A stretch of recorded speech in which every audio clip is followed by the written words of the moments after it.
मानकर चलिए, exit poll में जो राजस्थान के लिए कहा है 7 सीटें कांग्रेस की आ सकती है, आप इसको 15 कर दीजिए। वोट टर्नआउट हुआ है और पूरे देश में ये चर्चा थी कि जिस बीजेपी की सरकार ने सब कुछ प्राइवेटाइज कर दिया तो आरक्षण तो खत्म हो जाएगा अपना। जो आप सब संस्थाएं प्राइवेट कर दोगे, जमीन पर, आसमान में, चाहे हवाई जहाज हो, चाहे रेल हो, सब आपने बेच दिया, प्राइवेट कर दिया, तो लोगों में बड़ा रिएक्शन था। ST SC OBC सब जगह रिएक्शन था, क्योंकि महंगाई, गरीबी, बेरोजगारी अपनी जगह जबरदस्त है। लोग जानते हैं संविधान बदलने की तैयारी हो रही है।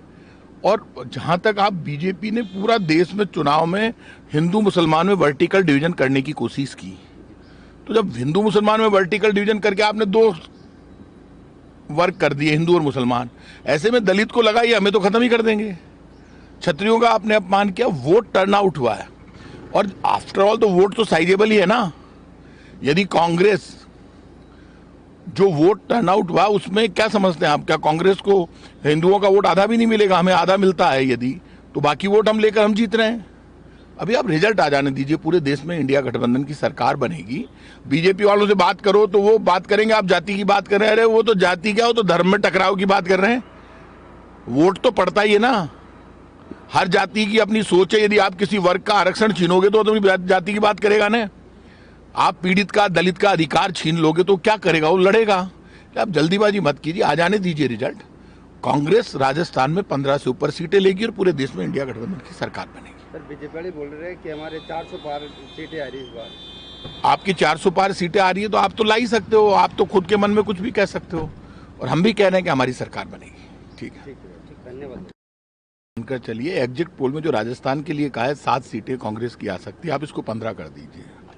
वोट टर्नआउट हुआ है और पूरे देश में ये चर्चा थी कि जिस बीजेपी की सरकार ने सब कुछ प्राइवेटाइज कर दिया तो आरक्षण तो खत्म हो जाएगा अपना। जो आप सब संस्थाएं प्राइवेट कर दोगे, जमीन पर, आसमान में, चाहे हवाई जहाज हो, चाहे रेल हो, सब आपने बेच दिया, प्राइवेट कर दिया, तो लोगों में बड़ा रिएक्शन था।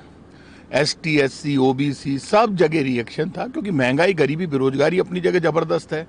लोग जानते हैं संविधान बदलने की तैयारी हो रही है। और जहां तक आप बीजेपी ने पूरा देश में चुनाव में हिंदू मुसलमान में वर्टिकल डिवीजन करने की कोशिश की, तो जब हिंदू मुसलमान में वर्टिकल डिवीजन करके आपने 2 वर्ग कर दिए, हिंदू और मुसलमान, ऐसे में दलित को लगा ये हमें तो खत्म ही कर देंगे। क्षत्रियों का आपने अपमान किया, वोट टर्नआउट हुआ है। और आफ्टर ऑल तो वोट तो साइजेबल ही है ना। यदि कांग्रेस, जो वोट टर्नआउट हुआ उसमें क्या समझते हैं आप? क्या कांग्रेस को हिंदुओं का वोट आधा भी नहीं मिलेगा? हमें आधा मिलता है यदि, तो बाकी वोट हम लेकर हम जीत रहे हैं। अभी आप रिजल्ट आ जाने दीजिए। पूरे देश में इंडिया गठबंधन की सरकार बनेगी। बीजेपी वालों से बात करो तो वो बात करेंगे, आप जाति की बात कर रहे हैं। अरे वो तो जाति क्या, वो तो धर्म में टकराव की बात कर रहे हैं। वोट तो पड़ता ही है ना। हर जाति की अपनी सोच है। यदि आप किसी वर्ग का आरक्षण छीनोगे तो अपनी जाति की बात करेगा ना। आप पीड़ित का, दलित का अधिकार छीन लोगे तो क्या करेगा? वो लड़ेगा। आप जल्दीबाजी मत कीजिए, आ जाने दीजिए रिजल्ट। कांग्रेस राजस्थान में 15 से ऊपर सीटें लेगी और पूरे देश में इंडिया गठबंधन की सरकार बनेगी। सर, बीजेपी वाले बोल रहे हैं कि हमारे 400 पार सीटें आ रही इस बार। आपकी 400 पार सीटें आ रही है तो आप तो ला ही सकते हो। आप तो खुद के मन में कुछ भी कह सकते हो, और हम भी कह रहे हैं कि हमारी सरकार बनेगी। ठीक है, धन्यवाद।